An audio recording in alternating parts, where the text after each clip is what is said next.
আরিশাপুর কথা মতো তখনই নিজের ঘরে চলে আসে পরি। নিজের ঘরে এসে ফোন নিয়ে কিছু মেহেদির ডিজাইন দেখছিল পরি। বেশ কয়েকটা ডিজাইন সেভ করেছে। তারপরও দেখতে থাকে যদি আরও কোনোটা পছন্দ হয় এই ভেবে। হঠাৎই দরজার বাহিরে থেকে আরিয়ান জিজ্ঞেস করলো, ভেতরে আসতে পারি?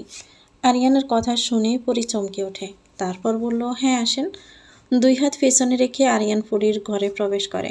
পরি তখনও খাটের উপরেই বসে আছে। আরিয়ান এসে পরীর সোজাসুজি বসল। পরীর দৃষ্টি বিছানার চাদরের নকশার উপরে রেখে জিজ্ঞেস করল, কিছু বলবেন আরিয়ান ভাই? পিছন থেকে হাত দুটো সামনে এনে পরীকে জবাব দেয়, বলবো না, করব। কথাটা যেন পরীর অন্তরে ঝড় তোলে। চোখ পলকে ঘুরে যায় তার দৃষ্টি। আরিয়ানের দৃষ্টির গভীরতায় সে খুঁজে পেরে অজানা রহস্য। সেই দৃষ্টি জিজ্ঞাসু বিস্মিত, আবার কোথাও যেন ভীত। এক ঝলক প্রশ্ন ছুটে যায় তার চোখে, এমন কথা কেন বলছে? কিন্তু উত্তর খুঁজে পাওয়ার আগেই আরিয়ানের উষ্ণ আঙ্গুল এসে জড়িয়ে ধরে তার হাত। এক মুহূর্তে চারপাশ নিস্তব্ধ হয়ে যায়।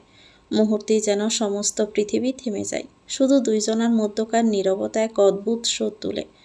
হঠাৎ এমন অনাকাঙ্ক্ষিত ঘটনায় পরি ঠোঁট কেঁপে ওঠে, অথচ কোনো শব্দ বের হয় না।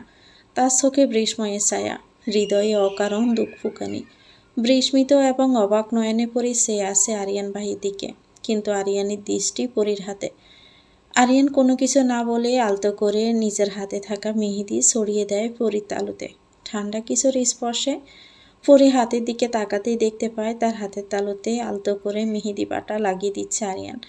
পরি ধীরে ধীরে দৃষ্টি তুলল। সামনে আরিয়ানের শান্ত অথচ গভীর মুখশ্রী।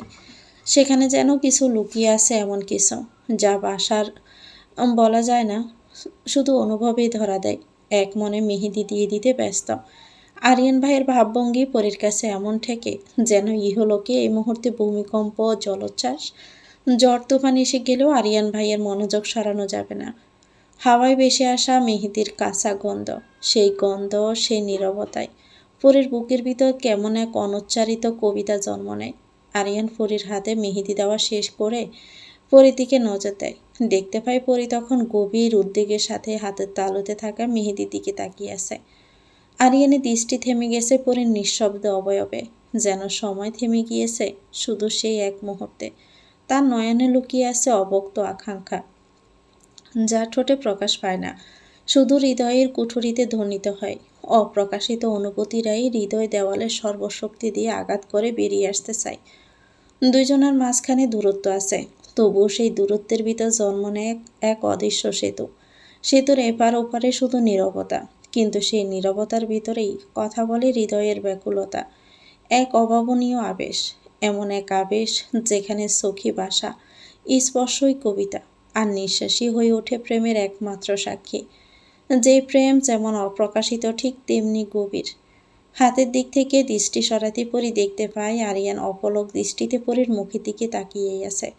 নিজের দৃষ্টি অন্যদিকে নিয়ে আরিয়ানকে জিজ্ঞেস করল, আমার হাতে মেহেদি দিলেন কেন? এটা তো শুধু বিয়ের কনে দেয়, খালামণি বলল, শুনেন নাই? পরীর কথায় আরিয়ান দৃষ্টি সরিয়ে বলল, শুনেছিলাম তো, কিন্তু তোর তো মন খারাপ ছিল, মেহেদি দিতে পারবি না তাই। সেই জন্যই কত রিস্ক নিয়ে মেহেদি নিয়ে আসলাম। কোথায় খুশি হবি তা না, আপনি বুঝছেন না, এই মেহেদি কাউকে দেওয়া নিষেধ। যেখানে এখন কেউ যদি আমার হাতে মেহেদি দেখে কি বলবে বলুন তো? সে ব্যবস্থা করে এসেছি। কথাটা বলে পাঞ্জাবির পকেট থেকে একটা মেহেদির কোণ বের করে পরীর কাছে দিয়ে বলল, এটা অর্গানিক মেহেদি, গাছের মেহেদির মতো রং হয়। কেউ কিছু বললে বলবি এই মেহেদি দিয়েছিস, ঠিক আছে? আরিয়ান ভাইয়ের দেওয়া মেহেদিটা নিয়ে অবাক হয়ে তাকিয়ে দেখতে থাকে আর বলল, এত বুদ্ধি নিয়ে ঘুমান কিভাবে? আরিয়ান তখন বসা থেকে উঠে হাত ধোয়ার জন্য ওয়াশরুমের দিকে যেতে যেতে বলল, একটু চালাক না হলে দুনিয়াতে টেকা খুব কঠিন। আরিয়ান ভাইয়ের কথায় পরীর মুখে হাসি ফুটে ওঠে, আর হাতের দেওয়া মেহেদির দিকে তাকিয়ে ভাবতে থাকে, যে ইচ্ছে মুখ ফুটে বলিনি, অপ্রকাশিতেই রেখেছি নিজের মধ্যে। সেই ইচ্ছে আপনি বুঝলেন কি করে? কিভাবে বুঝে যান আমি ভেবে পাই না। আপনি এমন কেন? আমি যে আপনার প্রতি গভীরভাবে আসক্ত হয়ে পড়েছি, আপনি কি সেটাও বুঝতে পারছেন? পরের ভাবনায় সেদ ঘটে আরিয়ানের আগমনে। আরিয়ান এসে আগের অবস্থানে বসে। আরিয়ান তখন পরীকে বলল, এ আহনাফ চৌধুরীকে তোর কেমন লাগে? আরিয়ানের কথা শুনে পরী কপাল কুঁচকে তাকিয়ে বলল, কে সে? ওই যে গতদিন আসছিল? হুম।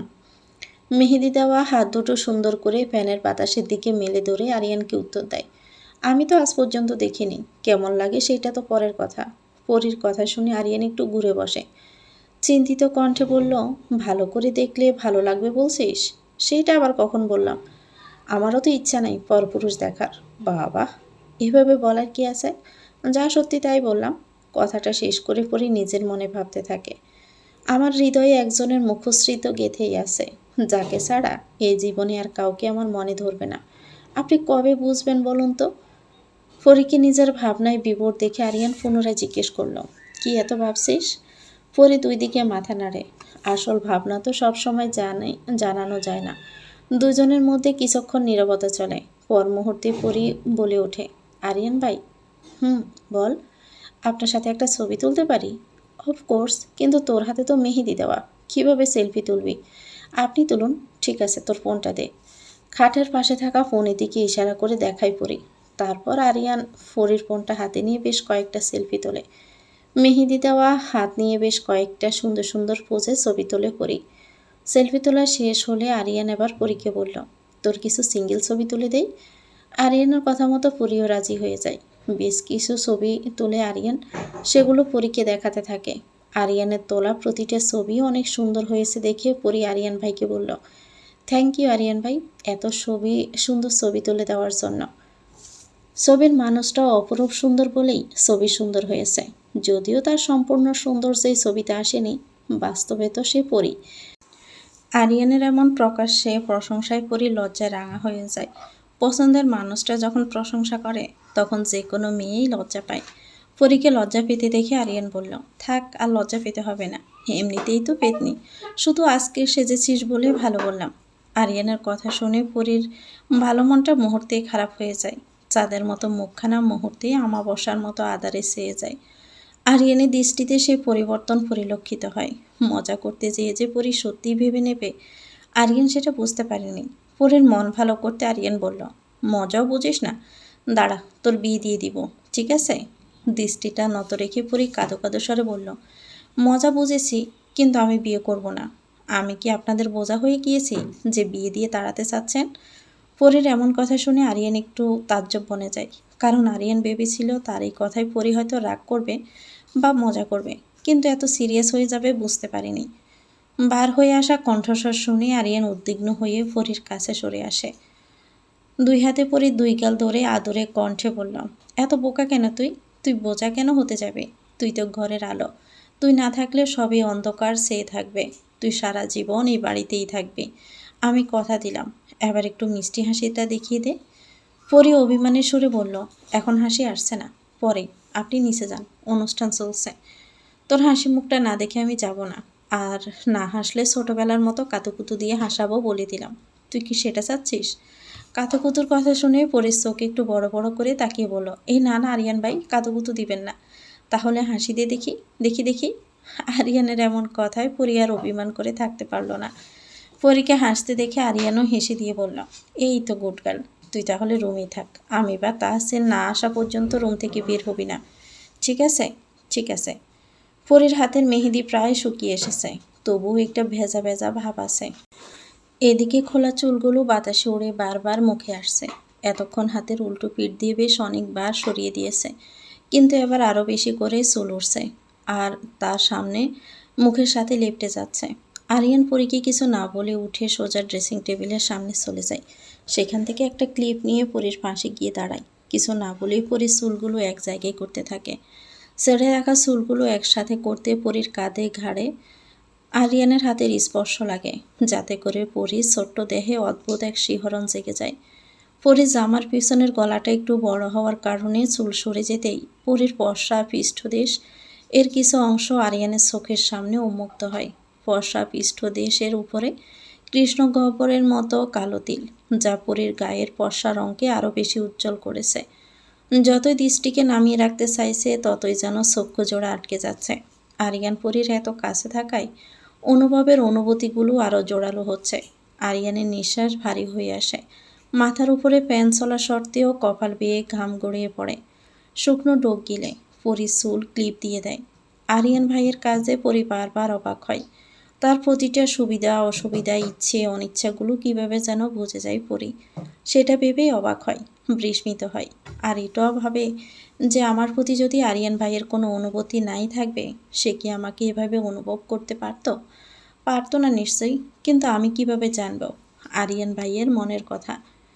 আরিয়ান ফরি চুল ঠিক করে দিয়ে ঘর থেকে বের হয়ে যায়। ফরি কয়েকবার ডাকলেও দাঁড়ায় না, কারণ আরিয়ান জানে এই মুহূর্তে পরির সাথে থাকলে যে কোনো অঘটন ঘটতেই পারে, নিজেকে সামলাতে পারবে না।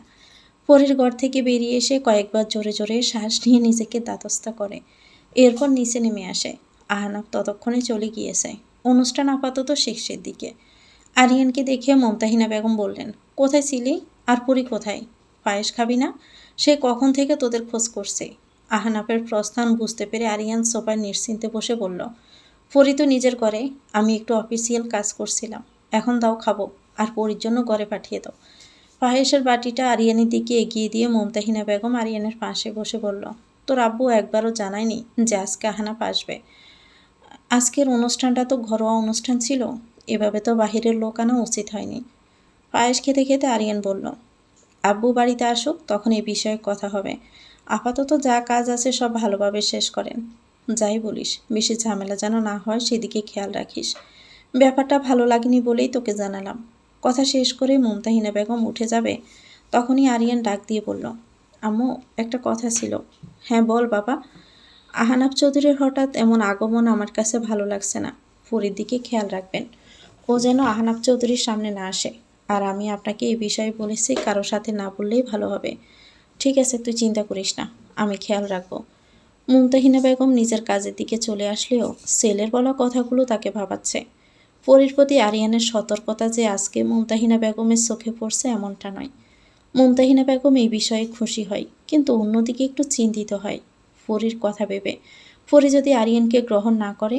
সকল কিছু চিন্তা করতে করতে নিজের কাজ সামলাতে থাকেন মুমতাহিনা বেগম। আরিশের বিয়ে উপলক্ষে বাড়িতে আসা সকল মেহমানদেরকে প্রথম রাতের খাবার পরিবেশন করা হয়। তারপরে খানবাড়ি সকলে খেতে বসে। ছোটরা সকলে খাওয়া দাওয়া করে নিজেদের মতো ব্যস্ত। আরিশাকে মুমতাহিনা বেগম খাইয়ে দিয়েছেন। বিয়ের দিন পর্যন্ত মামি একে খাইয়ে দিবে এমনি নিয়ম। সবার শেষে খাবার টেবিলে আসে পরি। পরীকে দেখে ফিরোজ খান জিজ্ঞেস করলো, পরিমা, তোমাদের অনুষ্ঠান ঠিক মতো নিজেদের মন মতো হচ্ছে তো? চেয়ারে বসে পরি হাসি মুখে জানাই, ঠিক, সব ঠিক মতোই হচ্ছে মামা। আমরা যেমন চাচ্ছিলাম সেরকমই। তোমাদের মন মতো হলেই আমরা খুশি। কোনো সমস্যা হলে জানাবে, যা যা ব্যবস্থা করা দরকার সব করা হবে। পরি কিছু বলতে যাবে, তার আগে আরিয়ান বলে ওঠে, মন মতো সবই হচ্ছিল, কিন্তু ঘরোয়া অনুষ্ঠানে বাহিরের লোক আসাটা কি ঠিক হলো আব্বু? হঠাৎ আরিয়ানের এমন কথায় ফিরোজ খান ধরতে পারলেন। পর মুহূর্তে বুঝতে পারে আরিয়ান আহনাফের কথা বলছে। ব্যাপারটা বুঝতে পেরে ফিরোজ খান নিজের খাবার খেতে খেতে বললেন, আমি ইচ্ছে করে পাঠাই নাই। আজকে চৌধুরী ইন্ডাস্ট্রির সাথে মিটিং ছিল, তুমি তো জানোই। সেখানে আহনাফ মিটিং শেষে বিয়ের কথা জানতে চাইল। ফিরোজ খানের পুরো কথা শেষ হওয়ার আগে আরিয়ান বলল, জানতে চাইলো আর আপনি পাঠিয়ে দিলেন? কাজটা কি ঠিক হলো? আর পাঠালেন ভালো কথা, জানাতে পারতেন। সম্পূর্ণ কথা না শুনে মন্তব্য করার কারণে ফিরোজ খান কিছুটা রেগে যান। রাগী গলায় আরিয়ানের সাথে বলতে থাকে, আমাকে কথা শেষ করতে দিয়ে তারপর মন্তব্য করবে। কথার মাঝে মন্তব্য করা আমি পছন্দ করি না। ফিরোজ খানের রাগ যেন আরিয়ানকে ছুঁতে পারল না। উল্টো সে নির্বিকার ভঙ্গিতে বলল, আচ্ছা, করব না মন্তব্য, এবার আপনার কথা শেষ করেন। ফিরোজ খান কিছুটা দম নিয়ে বলেন, খানবাড়ির এই ট্রেডিশনাল অনুষ্ঠানের কথা শুনে আহনাফের আগ্রহ হয় দেখার জন্য। তাই ভদ্রতার খাতিরে হোক আর ব্যবসায়িক দিক থেকেই হোক, আমি তাকে বাড়িতে আসতে বলেছিলাম। আর হ্যাঁ, আগামীকাল সন্ধ্যায় গায়ে হলুদের অনুষ্ঠানে অনেক গণ্যমান্য ব্যক্তির মধ্যে আহনাফ চৌধুরীও আসবে, সাথে তার বাবাও। আগে থেকে জানিয়ে রাখলাম, না হলে আমাকে আবার দোষারোপ করবে। ফিরোজ খানের কথা শেষ হওয়ার পরে কেউ আর কোনো কথা বলে না, কারণ সকলেই জানে ফিরোজ খানের রাগ সাংঘাতিক, যেমনটা আরিয়ানের। যদিও এখন সে রাগ কন্ট্রোল করতে পারেন অনেকাংশে। সবার প্রথমেই ফিরোজ খান খাওয়া শেষ করে চলে যান। এরপরে জোনায়েদ খান বললেন, ভাইজানের সাথে এভাবে কথা বলাটা ঠিক হলো না আরিয়ান। ভাইজান ফোন দিয়েছিল, কিন্তু ভাবি ফোন ধরেনি।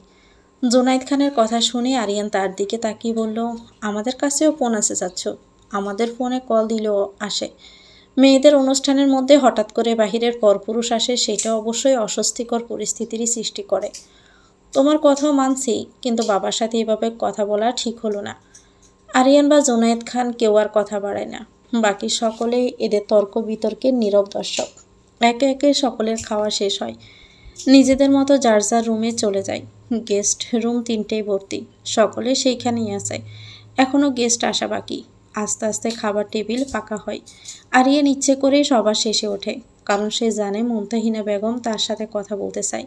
টেবিল ফাঁকা দেখে মুমতাহিনা বেগম বলে ওঠেন, বাবা, তোকে নিষেধ করেছিলাম এইভাবে কথা বলিস না, যাতে ঝামেলা বেশি হয়, কিন্তু তাই তো হলো। আরিয়ান বসা থেকে উঠে দাঁড়িয়ে বলল, আমি তো কিছুই বলিনি, 2টা কথা বলেছি, অন্যায় কিছু তো বলিনি আম্মু, আপনি চিন্তা করবেন না, ঠিক হয়ে যাবে। ভাবছেলের মধ্যে মুমতাহিনা বেগম কখনোই তেমন কিছু বলে না, ঠিক তেমনি আজকেও না, কারণ এখানে কথা বললে সমস্যা বরাবর বেড়েছে, কমেনি। আজকে পরির সাথে তাসনিয়া প্রেরণা ঘুমাবে, কারণ ওদের ঘরে তালহা, মঈন, মিরাজ আছে। তাহসিন বা আরিয়ান কেউ নিজেদের রুম শেয়ার করতে চায় না। পরি নিজের ঘরে এসে দেখে তাসনিয়া প্রেরণা দুজনেই ঘুমিয়ে পড়েছে। ওদের অভ্যেস তাড়াতাড়ি ঘুমানো, না হলে ওদের ঘুম পূরণ হয় না। তাহসিন আর আরিয়ান মিলে আরিয়ানের ঘরে কিছু একটা বিষয় নিয়ে আলোচনা করছিল। প্রথম বিষয় ছিল অফিসিয়াল, নতুন অফিস ওপেন করেই আরিয়ান যেতে পারছে না। ইমন আর ইশতিয়াক মিলে সবটা সামলে নিচ্ছে। দ্বিতীয়ত আহনাফকে নিয়ে আলোচনা। আগামীকাল সকালে আরিশার হলুদ কোটা, তারপরে সন্ধ্যায় অনুষ্ঠান। সকালের অনুষ্ঠানে না আসলেও বিকেলে তো আহনাফ আসবেই। তাহসিন আরিয়ানকে জিজ্ঞেস করলো, কিছু কি ভেবেছো ভাইয়া, আগামীকাল কি করবে? আরিয়ান ফোনের দিকে তাকিয়ে থেকে তাহসিনকে বলল, কি করব, পরীকে সন্ধ্যায় ঘরে আটকে রাখবো। তাহসিন কপাল চাপড়ে বলল, এটা কোনো সলিউশন হলো ভাইয়া? কালকে সব বাড়ি উপসে পড়া লোক থাকবে, সবাই পরিচিত লোকেরাই আসবে।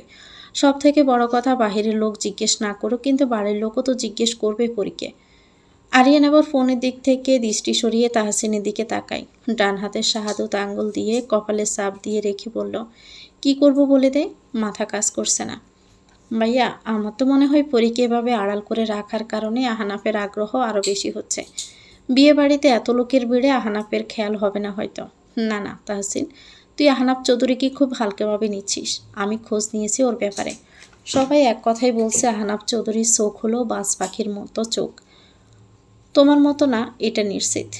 আরিয়ান উঠে দাঁড়িয়ে তাহসিনের সামনে কয়েকবার পায়চারি করে আর বলল, ওই চৌধুরী পরীকে দেখবে, ওর বাপকেও দেখাবে, তারপর আরিশের বিয়ে মিটে গেলে বিয়ের প্রস্তাব পাঠাবে। এটা হলো ওর প্ল্যান, কিন্তু ওর প্ল্যানে একটু ভুল আছে। আরিয়ানের কথা ধরন পাল্টে গিয়েছে বুঝতে পেরে তাহসিন শির দ্বারা সোজা করে বলল, আর বলে, কি ভুল ভাইয়া? এক হাত পকেটে রেখে তাহসিনের সামনে দাঁড়িয়ে বলল, চৌধুরী মনে করেছে পরীর বাবা মা নেই, অসহায়, আমার আব্বু এই কারণেই রাজি হবে। তোমার কি মনে হয় আহনাফ চৌধুরী পরীর খোঁজ খবর না নিয়ে বসে আছে? নিলেও এতটা ডিটেলসে এখনও নিতে পারেনি।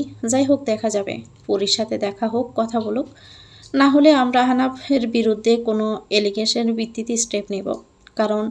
কারণটা আহনাফকে বানাতে দিতে হবে, তারপর আমি ব্যবস্থা নিব। তাহসিন এবার বসা থেকে উঠে দাঁড়ায় আর বলল, ঠিকই বলেছ ভাইয়া, ভুল না করলে শাস্তি দিব কি করে? ভুল করুক, আর আমি ঘুমাতে চাই। সমন্দির এত ঘুম, যা ঘুমা, সকালে তোর অনেক কাজ। আরিয়ানি থেকে বিদায় নিয়ে তাহসিন নিজের ঘরে চলে যায়। এরপর আরিয়ান নিজের ঘরে কিছুক্ষণ ফায়সারি করে। বিয়ের সমস্ত আনন্দটাই মাটি হয়ে যাচ্ছে ওই আহনাফ চৌধুরীর জন্য। একদিকে নতুন অফিসের কাজ, তার উপরে বিয়ের কাজ, আবার পরীর খেয়াল রাখা, সব দিক মিলিয়ে চিন্তা করতে করতে আরিয়ানের মাথায় চিনচিনে ব্যথা অনুভব হয়। পরীর ঘরের আলো নিভিয়ে টেবিল ল্যাম্পের আলোতে পড়তে বসেছে। তাসনিয়ার প্রেরণা ঘুমাচ্ছে বলেই আলো নিভিয়ে দিয়েছে। কোচিংয়ে আজকে যা যা পড়িয়েছে সেগুলো আখির কাছ থেকে নিয়ে একটু এগিয়ে রাখছে। পড়ার মাঝে হাতের দিকে খেয়াল হয় পরীর।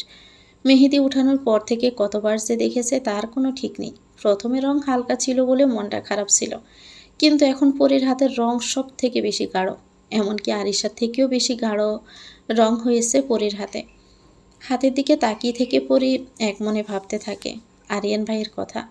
টেবিল ল্যাম্পের আলোতে হাত দুটো মেলে ধরে মেহেদির রং দেখতে দেখতে ভাবে, খালামণি বলছিল মেহেদির রং যত গাঢ় হবে স্বামীর ভালোবাসাও তত বেশি হয়।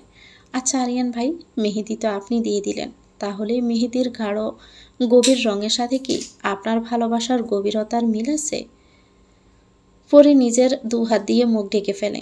মাত্রই কয়েকদিনই আরিয়ান কি এমন মুগ্ধতায় যে পরীকে আবদ্ধ করেছে, পরী ভেবে কুল পায় না।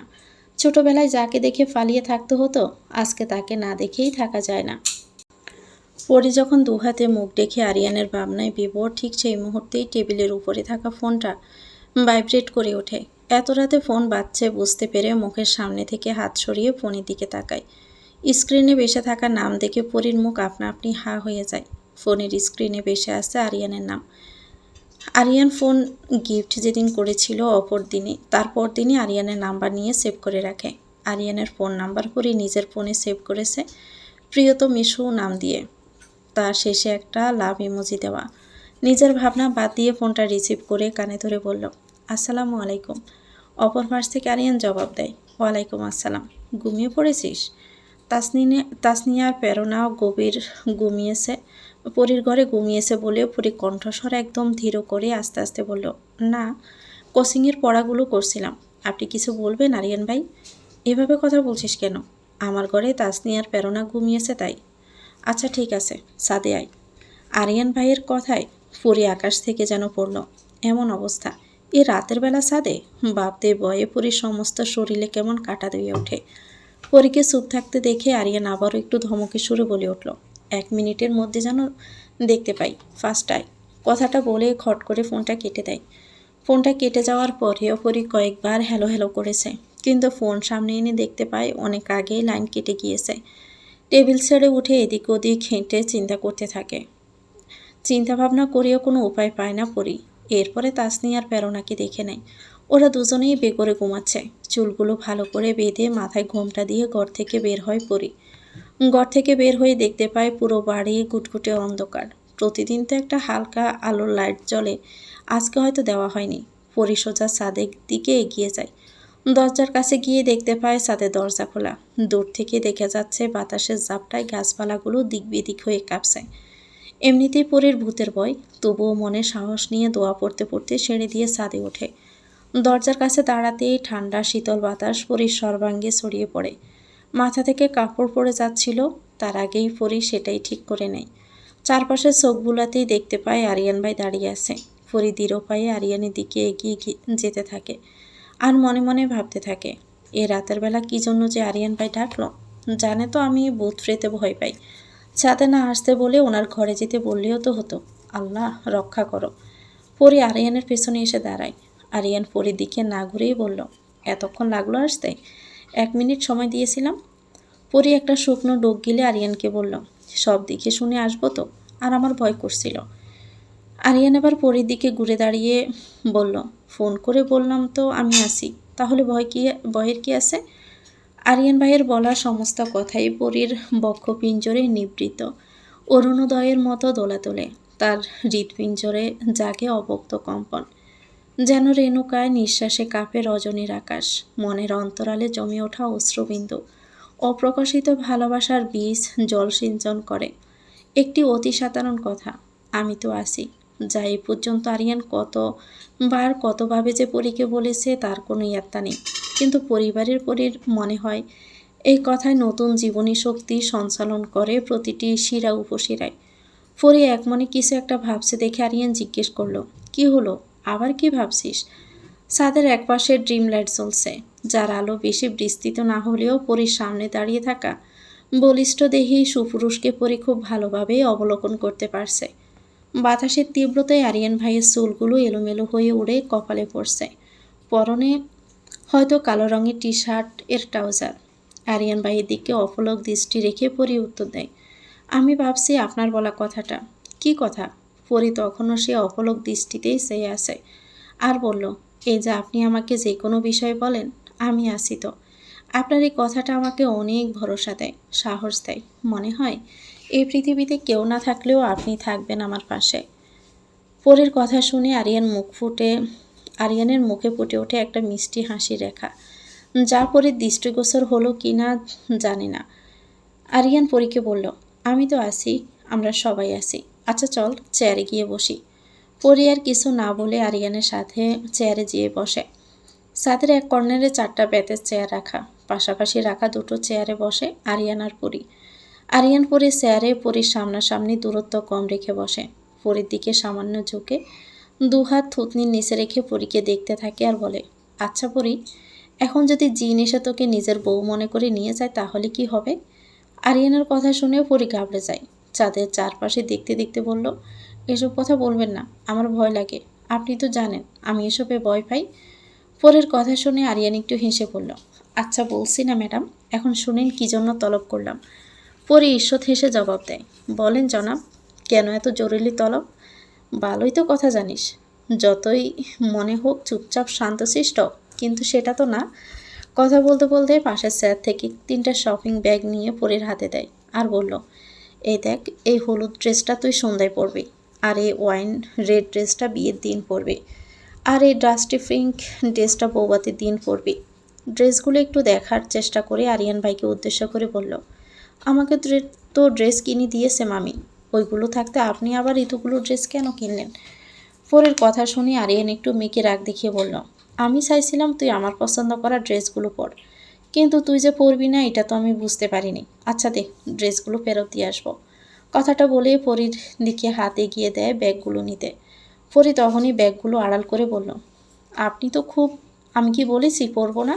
নিজের মন মতো বানিয়ে নেয় সব কিছু। ফেরত দিতে হবে না, আমি পরবো। এগিয়ে দেয় হাতটা আবার ফিরিয়ে নিয়ে এসে পকেটে রেখে বলল, আমি যখন কিছু দেব সেটার জন্য তোর জন্য ফাইনাল, দ্বিতীয় কোনো কথা বলবি না, মনে থাকবে? থাকবে। ধীরে ধীরে আকাশে কালো মেঘের আনাগোনা বাড়ছে, সেই সাথে বৃদ্ধি পাচ্ছে বাতাস। প্রকৃতির এমন রাত্রিকালীন রূপ পরি দেখেনি, তাই প্রাণ ভরে বাতাসটা নিজের মধ্যে টেনে নিচ্ছে। শপিং ব্যাগগুলো শ্রেণীর পাশে রেখে এসে ছাদের রেলিং ধরে দাঁড়ায়। আরিয়ান এসেও পরীর পাশে দাঁড়িয়ে উপভোগ করতে থাকে প্রকৃতির বিরূপ রূপ, সেই সাথে ভালোভাবে লক্ষ্য রাখছে নিজের প্রেয়সী ভালোবাসার দিকে। দুইজনের নীরবতায় কেটে যায় কিছু মুহূর্ত। আকাশের অবস্থা খারাপ হচ্ছে দেখে আরিয়ান পরীকে বলল, চল এখন, বৃষ্টি আসতে পারে যে কোনো সময়, নিচে চল। পরে রেলিং ধরে দাঁড়িয়ে সামনের দিকে তাকিয়ে থেকে বলল, আসুক বৃষ্টি, একটু না হয় ভিজবো। অসময়ের বৃষ্টিতে ভিজলে জ্বর আসতে পারে, পরে ভিজবি। এই সময় জ্বর আসলে বিয়েটাই এনজয় করতে পারবি না। পরে এবার গাড় গড়িয়ে আরিয়ানের দিকে তাকিয়ে বলল, সে না হয় না হবে, কিন্তু এরপর যদি বৃষ্টি না হয়? আর সামনে তো শীতকাল, তখন তো বৃষ্টি হলেও ভেজা হবে না। পরের কথা শেষ হওয়ার সাথেই আকাশ হঠাৎই খুলে দিল দরজা। ছাদ ভরে উঠল বৃষ্টির শব্দে। চারপাশে বইছে মৃদুমন্দ বাতাস, সেই সাথে বৃষ্টির তীব্রতা তো রয়েছেই। আরিয়ান পরীর হাত ধরে এক কোণে নিয়ে আসতে চায় আর বলল, এখন ভেজা যাবে না, জ্বর বেঁধে যাবে, এখন তাড়াতাড়ি চল। কিন্তু পরীর চোখে মুখে তখন শিশুর মতো উচ্ছ্বাস। সে দুহাত মিলে দাঁড়ালো বৃষ্টির নিচে, যেন বহুদিনের লালিত আকাঙ্ক্ষা পূর্ণ হচ্ছে। পরি মুখ ঘুরিয়ে বলে ওঠে, চলুন না একবার বিজি। রাতের বৃষ্টিতে ভেজার ইচ্ছে আমার অনেক দিনের, কিন্তু একা একা সাহস হয়নি বলে রাতে ছাদে আসতে পারিনি। আচ্ছা, আপনাকে না হয় ভিজতে হবে না, আপনি সিঁড়ির ওখানে দাঁড়িয়ে থাকুন, আমি একাই ভিজি। আরিয়ান প্রথমে কিছুই বলে না, কেবল চেয়ে থাকে।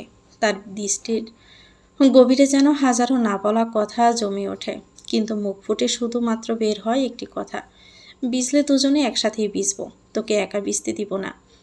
আরিয়ানের কথায় পরি খুশি হয়ে যায়, চোখে মুখে তার উচ্ছ্বাস। বাতাসের কারণে অনেক আগে মাথা থেকে ঘুমটা পড়ে গিয়েছে। বৃষ্টির তীব্রতা এতটাই বেশি যে মুহূর্তেই দুইজনে ভিজে একাকার। পরি তার 2 হাত প্রসারিত করে ঘুরে ঘুরে ভিজতে থাকে। বিদ্যুৎ চমকাচ্ছে না বলে পরি সাহস করে বৃষ্টিতে ভিজছে। পরির গায়ে থাকা জামা ওড়না ভিজে সম্পূর্ণ লেপ্টে পড়েছে। তার প্রতিটি বাঁক, প্রতিটি নিঃশ্বাস যেন বৃষ্টির পরশে আরও উজ্জ্বল প্রতীয়মান হয়ে উঠেছে আরিয়ানের দৃষ্টিতে। আরিয়ান বারবার নিজের দৃষ্টি সরিয়ে নিচ্ছে, কিন্তু তার স্থায়িত্ব কয়েক সেকেন্ড হয়। বীজে জবজবে হয়ে যাওয়া পরীকে দেখে আরিয়ানের নিঃশ্বাস যেন ভারী হয়ে আসে। আরিয়ানের সুপ্ত মনের অবাধ্য ইচ্ছেগুলো তখন জেগে উঠল, যেন দীর্ঘদিনের অবরুদ্ধ নদী হঠাৎ বাঁধ ভেঙে পথ খুঁজে পাচ্ছে। তার দৃষ্টি পরীর বীজে ওঠা অবয়ব ছুঁয়ে যেতে চাইছে, কিন্তু ঠোঁটের কোণে শব্দ প্রকাশ পাচ্ছে না সে তীব্র আকাঙ্ক্ষা।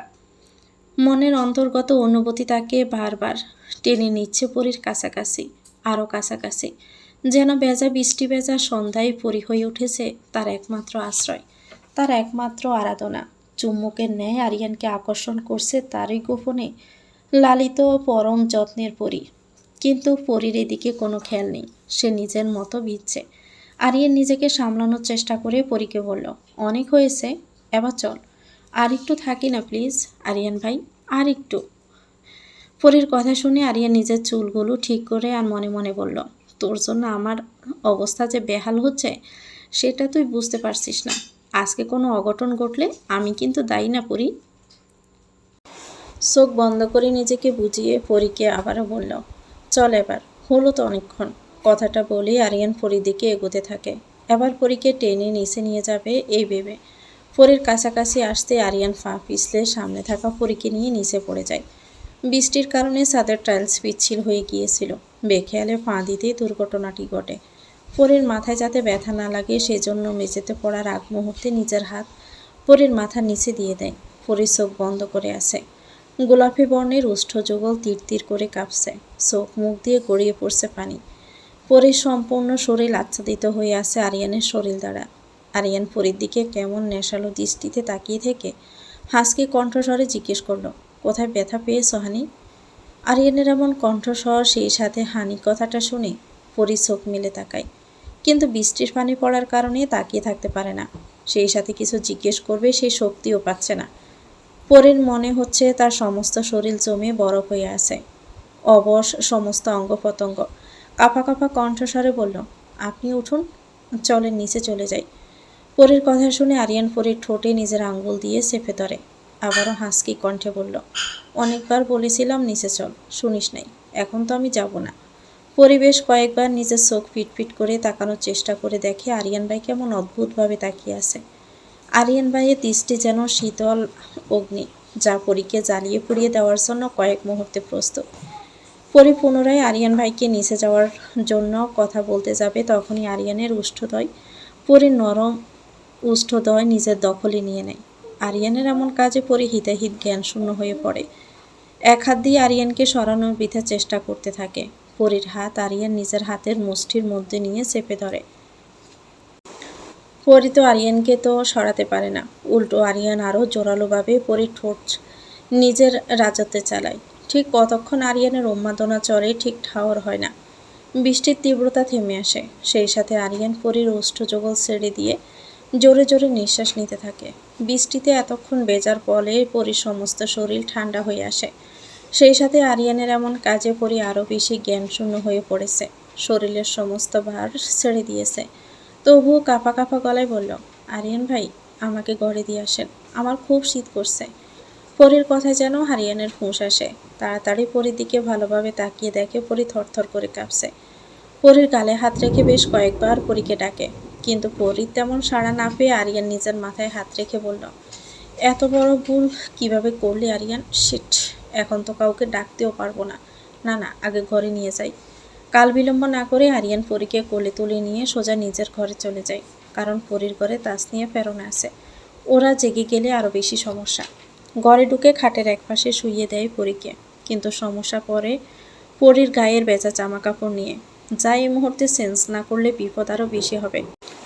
আরিয়ান দৌড়ে পরীর ঘরে চলে যায়। ফোনের ফ্ল্যাশ লাইট অন করে আলমারি থেকে জামা কাপড় আর হেয়ার ড্রায়ার নিয়ে নিজের ঘরে চলে আসে, কিন্তু পরীর ড্রেস চেঞ্জ করবে কিভাবে সেটাই বুঝে উঠতে পারে না। এদিকে কাউকে ডাকবে তেমন অবস্থাও নেই। পরীর শরীর এখন সম্পূর্ণ বরফের মতো ঠান্ডা। হেয়ার ড্রায়ারটা চালু করে পরীর মাথার চুলসহ মুখে হাতে গরম বাতাস প্রবাহিত করতে থাকে, যাতে পরী একটু স্বাভাবিক হতে পারে। বেশ কিছুক্ষণ হেয়ার ড্রায়ারের গরম বাতাস পরীর গায়ে লাগার কারণে টেম্পারেচার পুরোপুরি স্বাভাবিক না হলেও সামান্য উন্নতি হয়। পরীকে সেন্সে দেখে আরিয়ান পরীর হাতের তালুতে হাত ঘষতে ঘষতে বলল, পরী, একটু ওঠার চেষ্টা কর, বেচার ড্রেসটা চেঞ্জ কর। পরী, ওঠার চেষ্টা কর। আরিয়ান উদ্বিগ্ন কণ্ঠে বারবার পরীকে একই কথা বলতে থাকে। পরী সেই মুহূর্তে আরিয়ানের দিকে তাকিয়ে কম্পিত কণ্ঠে বলল, আমাকে ড্রেস এনে দিন, আমি বদলে নিচ্ছি। পরী কথা বলছে শুনতে পেয়ে আরিয়ান দ্রুত জামা কাপড় এগিয়ে দিয়ে পরীকে ধরে বসায় আর বলল, আমি বাহিরে দাঁড়াচ্ছি, তুই চেঞ্জ করে নে ফার্স্ট। প্লিজ পরী, তাড়াতাড়ি চেঞ্জ করে নে। পরীর হাতে জামা কাপড় দিয়ে আরিয়ান ঘর থেকে বেরিয়ে যায়। পরীর তখনও অনেক শীত করছে, তবুও অনেক কষ্টে আস্তে ধীরে জামা কাপড় বদলে নেয়। গায়ে ওড়না জড়িয়ে দরজার কাছে গিয়ে আরিয়ান ভাইকে ডাক দেয়, আরিয়ান ভাই। পরীর গলার স্বর ভেঙে গিয়েছে, যা শুনে আরিয়ান তড়িৎ বেগে পরীর সামনে এসে দাঁড়ায়। জোর করে চোখ টেনে মেলে তাকিয়ে আছে। আরিয়ান পরীকে ধরে নিয়ে খাটের উপরে শুইয়ে দেয়। কপালে হাত দিয়ে দেখে গা এখনো ঠান্ডা। পরীকে শুইয়ে দিয়ে আরিয়ান বলল, তুই একটু শুয়ে থাক, আমি গরম পানি নিয়ে আসছি। পরীর গায়ের উপরে কাঁথাটা ভালো করে টেনে দিয়ে আরিয়ান তার ঘরে থাকা ওয়াটার হিটার জগে পানি গরম করতে দিয়ে নিজেও ড্রেস চেঞ্জ করে নেয়। ড্রেস চেঞ্জ করে এসে গরম পানি একটা গ্লাসে নিয়ে তাতে কয়েকটা লবঙ্গ একটু লবণ দিয়ে পরীর কাছে নিয়ে যায়। পরীকে ধরে একটু একটু করে খাইয়ে দেয়। তারপরে নিজের ঘরে থাকা জ্বরের ওষুধ নিয়েও খাইয়ে দেয়, যাতে করে জ্বর আসলেও তীব্র জ্বর না আসে। পরীকে ওষুধ খাইয়ে দিয়ে ওর মাথার কাছে বসে হাত বুলিয়ে দিতে থাকে আর বিড়বিড় করে বলতে থাকে, আমি ইচ্ছে করে কিছুই করিনি পরে, বিশ্বাস কর। আমি নিজেকে অনেক চেষ্টা করেও কন্ট্রোল করতে পারিনি। আমি তোর প্রতি ঠিক কতটা দুর্বল তুই কোনোদিনও যদি বুঝতে পারিস, তাহলে আজকের ঘটনার কারণ বুঝবি। পরীর মাথায় হাত বুলিয়ে দিতে দিতে আরিয়ানের চোখ বেয়ে কয়েক ফোঁটা জল গড়িয়ে পড়ে। আরিয়ানের মনে প্রচণ্ড ভয় এবং সংশয় জাগে। পরে যদি আজকের ঘটনার প্রভাবে পরীর উপরে কিভাবে পড়বে সেই ভেবে আরিয়ানের বুকে ভয় জাগে। আরিয়ান মনে মনে বলল, এই জন্য যদি আমার সাথে তুই দূরত্ব তৈরি করিস, তাহলে আমি শেষ হয়ে যাব। 10টা বছর নিজেকে অনেক কষ্টে সামলে রেখেছি, আমি আর পারবো না। তো ভিউয়ার্স, গল্পটির নাম হচ্ছে পরীতে পরিণয়, লিখেছেন রুহিতা। গল্পটির পরবর্তী অংশ পেতে চ্যানেলটিকে সাবস্ক্রাইব করে আমাদের সাথে থাকবেন। ভিডিও ভালো লাগলে একটি লাইক দিয়ে দিবেন, কমেন্ট করে জানাবেন কেমন লেগেছে।